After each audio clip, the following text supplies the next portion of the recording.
mahasiswa PPD Angkatan Pertama Gelombang 3 LPTK Universitas Pendidikan Ganesha. Terima kasih. Om Santi Santi Santi. Selamat pagi anak-anak. Pagi. Berdiri. Aturan panjali umat. Om Swastiastu.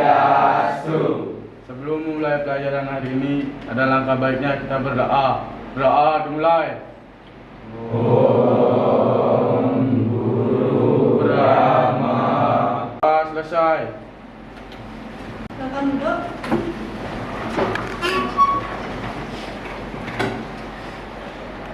Baik, sebelum pembelajaran dimulai, saya mau mengecek dulu tentang kondisi kelas. Apakah sudah bersih apa belum? Tolong dibantu dicek. Kalau ada sampah kecil, tolong dipungut ya. Nah, ada yang tidak hadir? Ada. Bentar ibu cek dulu ya kehadirannya. Dewa Putu Rasya Aditya hadir. Jadi Agus Ketama, untuk pembelajaran dimulai hari ini saya mau membuat kesepakatan terlebih dahulu terkait tata tertib yang akan dilaksanakan selama proses pembelajaran. Tolong didengarkan baik-baik kesepakatan yang saya buat ya. Setuju anak-anak? Setuju.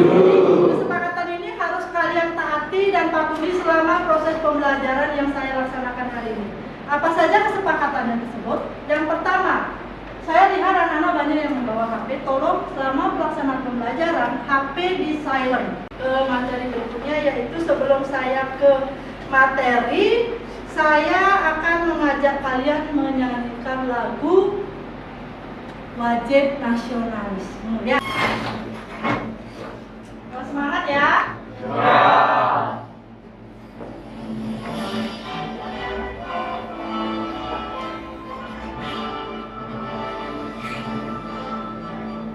Bangun pemuda. Baik, setelah kita menyanyikan lagu nasionalismenya, kita lanjut ke SDK supaya kalian betul-betul fokus pada inti pembelajaran hari ini. Jadi untuk topik fokusnya, ketika saya bilang tepung fokus, kalian jawab, bila aku siap belajar, maka aku harus fokus. Fokus, fokus, fokus. Yes, ngerti? Kita coba ya. Tepung fokus. Bila aku sedang belajar, maka aku harus fokus. Fokus, fokus, fokus, yes! Oke, terima kasih. Tepuk tangan.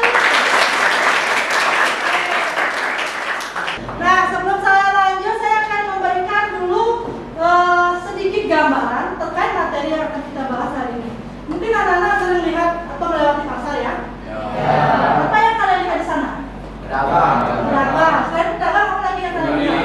Pembeli. Apa yang mereka lakukan anak-anak? Melakukan transaksi jual beli. Itu termasuk kegiatan apa anak-anak? Wirausaha.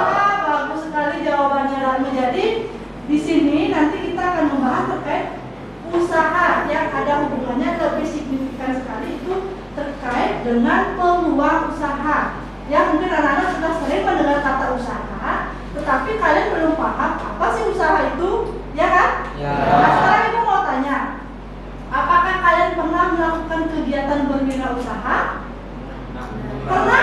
Cuma ini pernah? Pernah.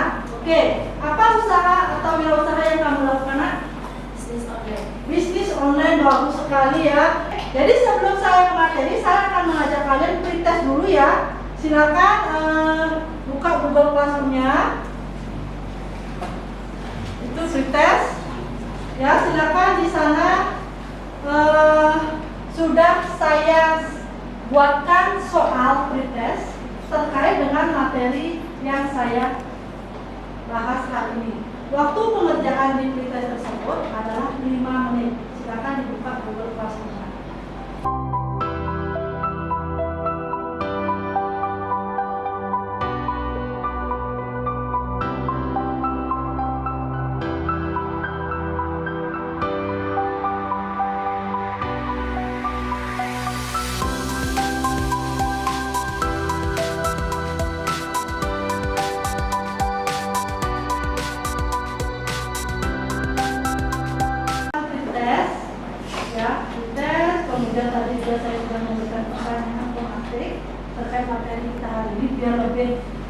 kalian ya semakin termotivasi untuk berwirausaha, apalagi kalian itu anak-anak SMK ya, dimana anak SMK itu lebih banyak ditekankan berwirausaha. Jadi jangan pernah kalian mengandalkan pekerjaan yang menghampiri kalian, tetapi bagaimana kalian bisa membuka peluang kerja atau berwirausaha untuk merekrut tenaga kerja yang bisa kalian pekerjakan di usaha kalian. Jadi berikut saya akan nanti tampilkan video terkait peluang usaha. Jadi biar termotivasi kalian di dalam nanti berwirausaha. Simak baik-baik ya anak-anak.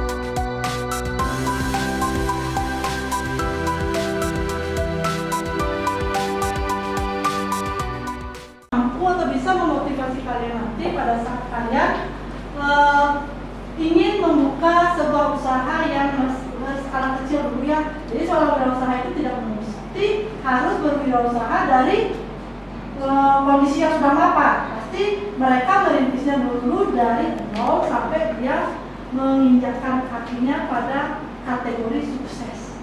Ya, jadi tidak mungkin seorang bayi yang baru lahir itu bisa langsung berlari. Nah, mungkin pasti dia perlu mengalami sebuah proses ya atau perjalanan hidup. Dan pula juga kalian nanti kalau ingin berminat menjadi usahawan, kita harus merintisnya dulu dari nol. Ya, jadi dari cuplikan video yang sudah kalian simak tadi, bisa kalian menentukan jenis usaha apa sih yang cocok saya terapkan atau saya lakukan baik di dalam sekolah maupun di eksternal sekolah. Ini bisa dibaca anak.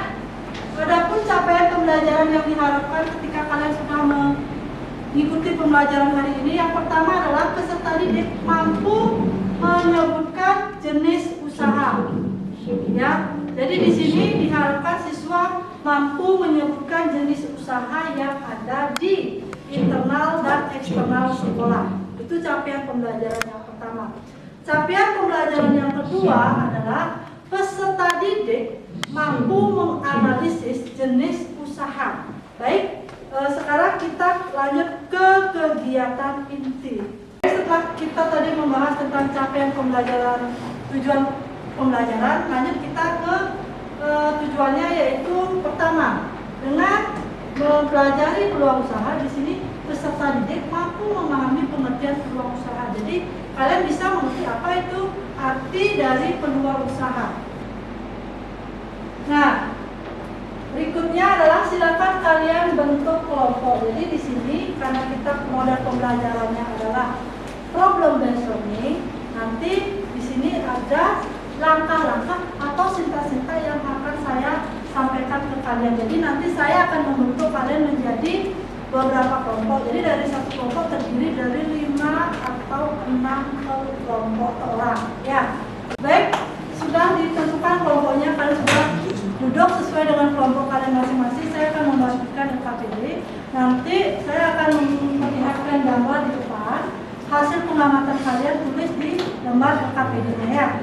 Oke.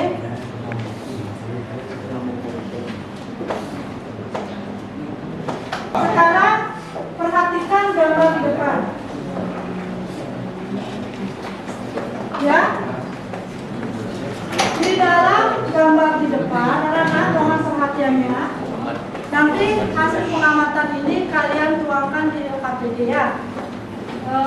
Di depan kalian ada gambar seorang bayi sedang bukan mengompol.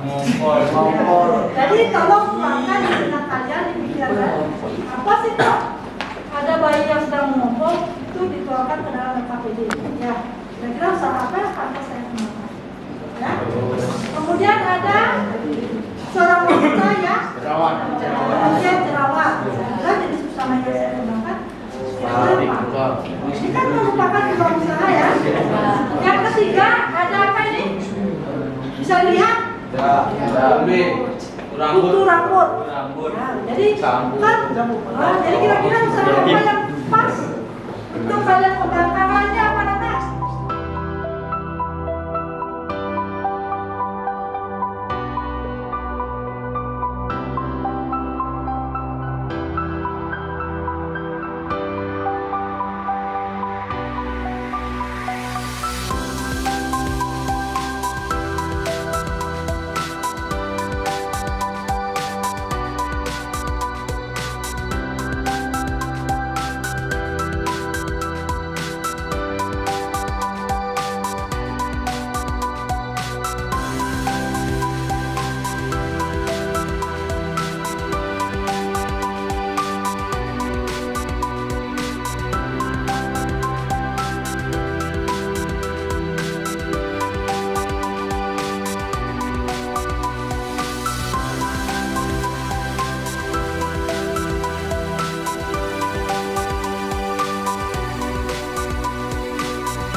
Permasalahan yang akan kalian pecahkan bersama kelompoknya.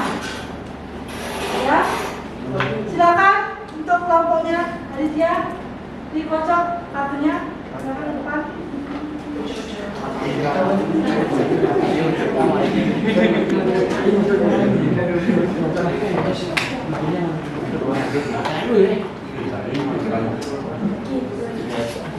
Silakan dicatat kelompoknya Aditya. Apa itu? Gambar apa itu? Di sini ada orang yang pegang HP. Di sini ada yang berbelanja langsung datang ke toko pasar. Giliran Bu. Giliran. Rahasia. Ini Pak yang Bisa karena waktunya sudah selesai untuk mengerjakan tugas diskusinya.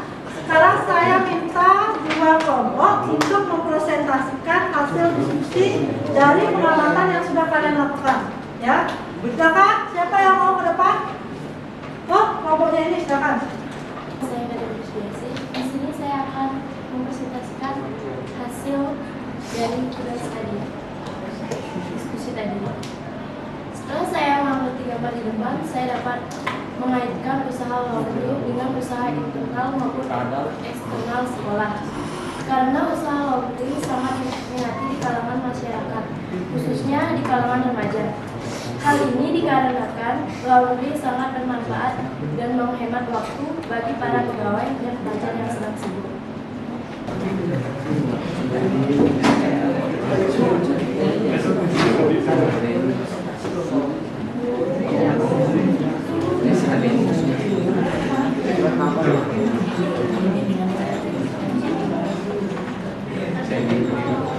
Wah, perhatikan.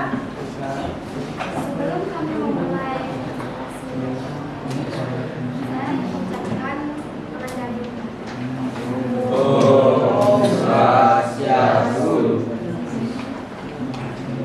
Saya akan membacakan hasil diskusi saya dengan guru saya mengenai gambar yang ada di depan tadi. Setelah saya mengamati gambar di depan, jenis peluang usaha yang ada kaitannya dengan jenis usaha internal maupun eksternal sekolah adalah laundry karena pekerjaannya yang mudah dan memerlukan sedikit modal. Dan pertanyaan kedua, perubahan sosial yang terjadi pada gambar yang kelompok kami dapatkan yaitu sebelum perkembangan media sosial, jika kita ingin berbelanja, kita harus datang langsung ke toko ataupun pasar. Setelah berkembangnya media sosial, jika kita ingin berbelanja, kita tidak perlu bagi keluar rumah, cukup memesan barang dengan aplikasi online, contohnya seperti Tokopedia, Shopee, TikTok Shop, Lazada, dan lain-lainnya. Dan tinggal menunggu pesanan diantarkan ke rumah oleh kurir. Sekian presentasi dari kelompok saya. Apakah ada yang bertanya?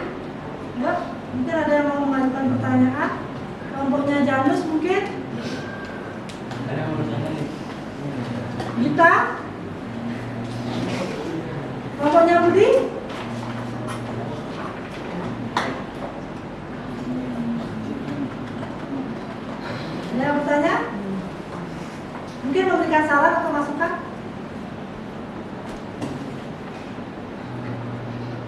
Ayo, jangan melempem.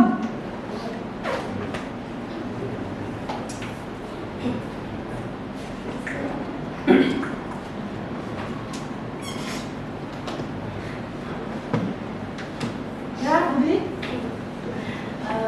Mana lebih mudah dalam berbelanja online atau berbelanja secara langsung?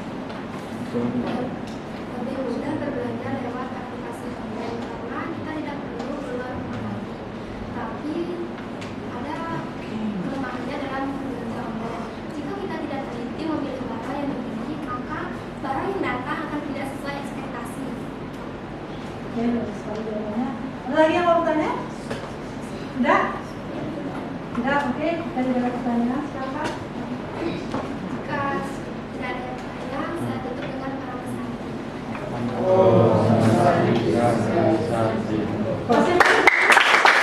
Nah, nanti dari mata pelajaran tersebut, kenapa tidak itu kita kembangkan? Nah, ya kan? Jadi, tepat sekali jenis usaha yang ingin kalian kembangkan itu sangat sudah tepat. Jadi, laundry itu bisa kalian kembangkan di internal maupun di eksternal sekolah. Mengingat ya, sekarang itu kan banyak sekali masyarakat, entah itu orangnya atau individunya, sudah sangat padat sekali kegiatannya di luar rumah, sehingga mereka tidak bisa untuk melaksanakan atau mengerjakan pekerjaan rumah seperti mencuci pakaian atau baju. Jadi kenapa? Why not? Kita tidak membuka usaha ini. Modalnya juga relatif kecil. Kita bisa membuka secara berkelompok, ya kan? Kita juga bisa kok membuka usaha laundry tanpa modal. Kita meminjam alat yang ada di sekolah ini. Sambil belajar kita membuka lowongan, mencari konsumen. Itu bisa kalian gunakan sebagai jenis usaha. Jadi itu kesimpulan dari presentasi kelompok yang sudah tampil. Kasih applause dulu untuk kedua kelompok. Nah, baik. Sekarang kita lanjut ke kegiatan penutup. Sebelum saya mengakhiri pembelajaran hari ini, mungkin ada hal yang belum kalian pahami terkait materi-materi yang tadi Ibu sampaikan. Silakan bertanya atau ada hal yang tidak kalian pahami. Ada yang mau bertanya? Oke, Kak Yana, silakan. Mengapa dalam usaha melakukan analisis SWOT? Mengapa di dalam kegiatan usaha kita harus melakukan analisis SWOT? Tahu apa itu analisis SWOT, anak-anak? Tidak.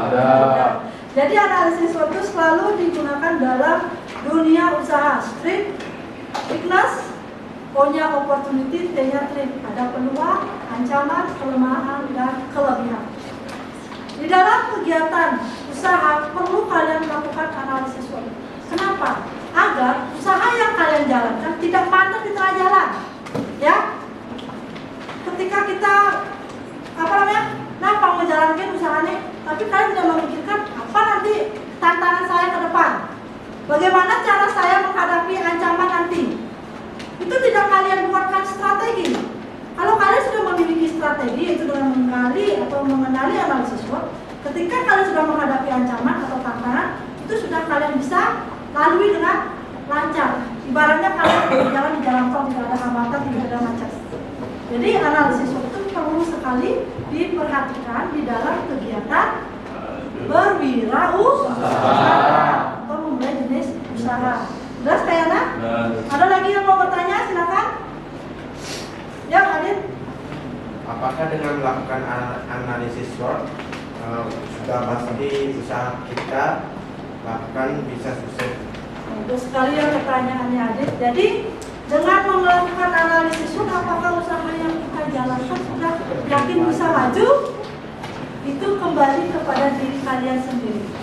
Ya, maju atau tidaknya, berkembang atau tidaknya, usaha yang kalian kelola itu kembali kepada diri kalian sendiri, bagaimana cara mengelolanya.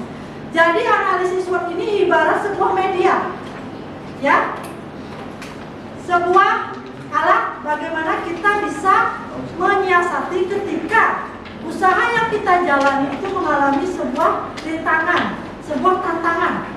Kalau kita sudah sudah mempelajari, dengan analisis SWOT saya sudah bisa membaca di sini loh titik kelemahan usaha saya, di sini loh letak keunggulan usaha saya. Oh nanti kalau ada ancaman pesaing misalnya muncul, saya sudah punya strategi. Nanti saya akan membuat promo besar-besaran supaya pelanggan saya tidak lari ke pesaing tersebut. Itu yang dimaksud dengan analisis SWOT. Ya, sudah paham anak-anak? Baik, jika sudah paham, saya mau bertanya kembali ke kalian. Ada nggak kendala-kendala yang kalian hadapi pada saat proses pembelajaran yang saya berikan ke kalian? Misalnya, kalian suka nggak dengan pembelajaran yang saya berikan? Kalau suka, berapa nilai yang kalian berikan ke saya? Bisa kalian jawab di Google Classroom ya anak. Silakan dibuka. Itu adalah refleksi pembelajaran yang sudah kita lakukan hari ini. Baik, sebelum pembelajaran kita tutup, saya minta satu orang siswa untuk membuat kesimpulan terkait materi atau diskusi yang sudah kita bahas hari ini. Silakan, ada yang mau menyampaikan kesimpulannya? Yo, tunjukkan jiwa keberanian kalian berbicara di depan umum. Budi, silakan. Budi, silakan buat kesimpulannya. Ke depan.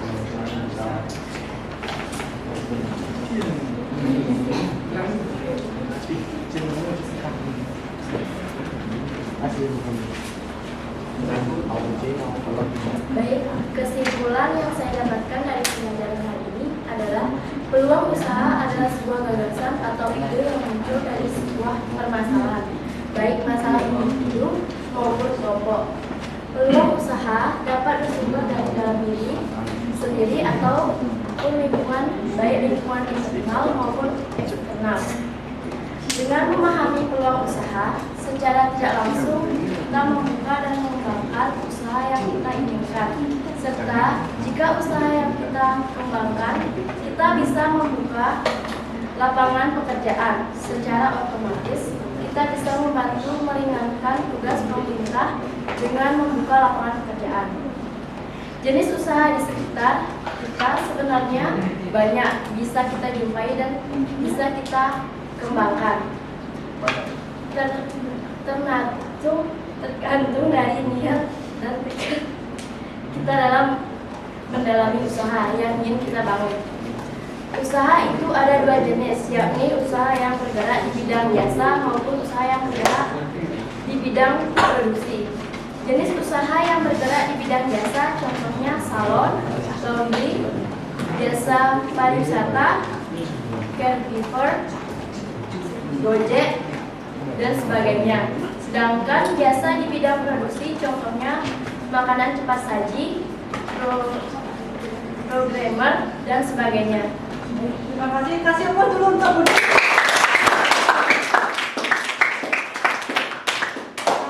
Baik, karena tadi kalian sudah membuat kesimpulan terkait pembahasan materi hari ini, silakan nanti kalian buka ya di Google Classroom-nya. Di sana ada asesmen formatif. Dan jangan lupa juga kalian menjawab post test. Tadi kalian kan sudah menjawab tesnya ya. Jadi setelah mengikuti pembelajaran ini, sejauh mana sih daya serap kalian terhadap materi yang saya sampaikan? Itu nanti saya bisa baca lewat pretest dan post test tersebut. Sebelum saya memberikan materi, mungkin nilainya di bawah standar. Kemudian jangan lupakan, halo, jangan dulu ngomong. Setelah melakukan kegiatan pelajaran, saya berikan post test dengan soal yang sama. Apakah ada peningkatan? Nah, kalau ada peningkatan berarti daya serap kalian terhadap pembelajaran yang saya berikan sudah sangat maksimal. Ya, baik. Sebelum saya akhiri, saya akan menyampaikan terkait materi untuk minggu depan. Ya, jadi pada pertemuan yang berikutnya kita akan membahas materi tentang kegiatan produksi. Ya, setelah kalian sudah menganalisis jenis usaha, kita lanjut ke kegiatan produksi. Ya, baik. Ada pertanyaan lagi? Sudah jelas, anak-anak? Baik. Jadi jika sudah jelas, saya lihat kalian masih tetap semangat ya. Terima kasih atas perhatian kalian selama mengikuti pelajaran saya dari awal sampai di penghujung waktu ini ya. Akhir kata saya akhiri dengan para sakti. Jadi karena kita awal dengan tangan jadi umat, karena kita tutup dengan para sakti dipimpin oleh dua kelas. Berdiri.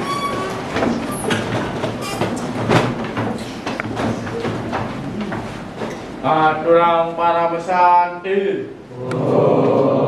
Santi, santi, santi, Om. Selamat siang anak, silakan duduk kembali. Ibu izin keluar. Ya.